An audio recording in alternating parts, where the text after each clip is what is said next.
What's going on, everyone? Ben Spicer here in Kissimmee, Florida. We are getting set for the DR7 kickoff in Florida. I've got Mark Henry and Brian Smith joining us here. I'm just going to go ahead and say we've got the best scout in Florida joining us here for this segment. Thank you. I appreciate that. Glad to have you. We're looking forward to a great event, 70-plus teams this weekend. But I'm curious, what are you looking forward to? What teams maybe are you looking at? I know a lot of the kids that are going to be here. C3 Elite from Pensacola. They got Raymond Cottrell committed to Georgia. They got a kid named Kobe Howard, who's only a freshman, who has some elite offers. 24K is going to be here. They got several Power 5 kids. There are teams from all across the country, though. We got teams from Virginia. We got teams from Jacksonville, Orlando, Tampa. It's just who shows up this weekend, but there's going to be like 20, 25 kids that are Power 5 right here. So I'm looking forward to seeing all of them. Now, from a scout's perspective, when you go into a 70-plus team tournament, locked and loaded, like you said, with several teams will have, elite athletes, Power 5 athletes. From a scout's perspective, what do you look forward to, and what are some of the things that you're paying attention to? Skill is one thing, but actually the effort that you put into it. Because a lot of these kids, like Cam Davis is going to be here, probably be the best pure player here. He's committed to Florida State. He had like Florida State, Georgia as a freshman in high school. That's not normal. And he's a great kid and all that, but he always plays hard. Who matches Cam's intensity? Just because you got an offer doesn't mean today is your day. You got to prove it, and that's how we rank kids, based on effort. And then that's also how kids go from having just like Valdosta State to having Florida State. It's who plays hard. Because when coaches call you, they want to know, hey, does this kid put in the work? They don't get to come out like we do and watch them, like a little more restricted. So that's really important. The effort you put out and how you play as a team, that's what I look for. Well, speaking of that, it's been a kind of a thing with 707 in tournaments that, people are saying, oh, well, you can't get an offer off of the 707 tournament. Talk about that and how real that is, because last week we had a kid, when we were at the King Classic, pick up a couple of offers. Several kids out of that one tournament picked up offers. Just elaborate on that just a little bit. It depends on the position and everything, and like where was he the year before. There's a lot of different circumstances, but just as an example, if you're a corner, everybody needs corners. Right. 7-on-7, there's nowhere to hide, brother. If you out on an island and you're getting smoked, well, it's not going to go well for you. Right. But on the other side, if you're taking them the other direction, and I take film and post it, I've seen kids get offers, and a lot of other guys do it too. If, On3 or 24/7 or Rival, Sports Illustrated, if they're posting your video, you're doing something, it can only help you. Why would it not? And I've seen kids get offers. That's a myth that they cannot. Anything else you want to ask, Mark? Well, also from a scouting perspective, just this region, talk about the talent-rich area of Florida. Me being a scout from Texas, I don't get down here very often. So just elaborate on that just a little bit. We have anything that you could pretty much ask for here in Florida, but corner, D-end, and just receivers. Like receiver this year in Florida, coming up class of 23, conservatively, there are 20 kids in this state that could play at UF or Georgia at receiver.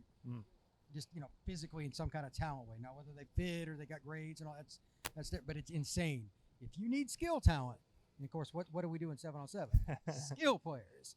You coming down here to win a tournament, you better bring some really, really good players, because that's what we have. Orlando area, Tampa, this is the area I scout the most. And 24K is kind of the team that's kind of risen up. But Team Tampa's won championships before. Team Truth, another Tampa area team's capable of winning this tournament. They all have Power 5 guys.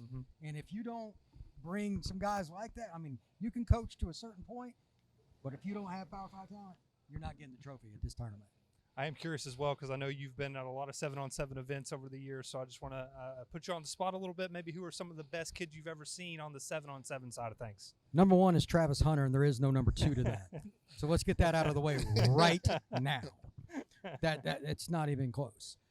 Travis was built for 7-on-7, and if you don't know who Travis Hunter is, go to YouTube. It'll be a good time.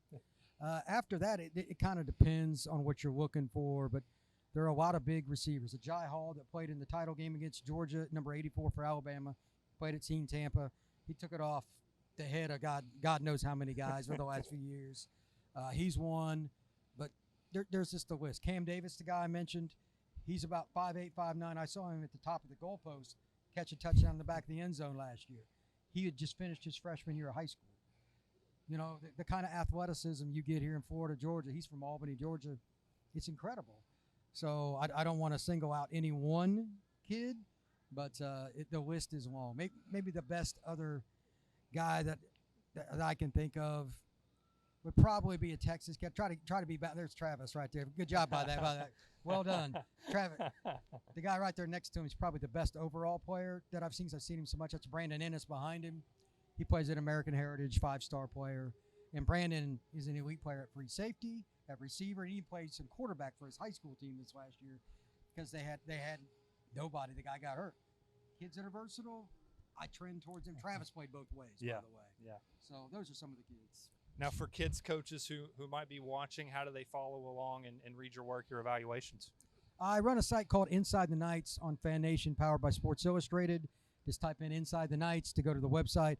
But if you want to catch me on Twitter, at FBScout_Florida, that's me. I am very big about trying to promote as many kids as I can. I don't care what state you're from. If you're good, I am more than happy to promote you. Texas, Florida, Georgia, whatever it is.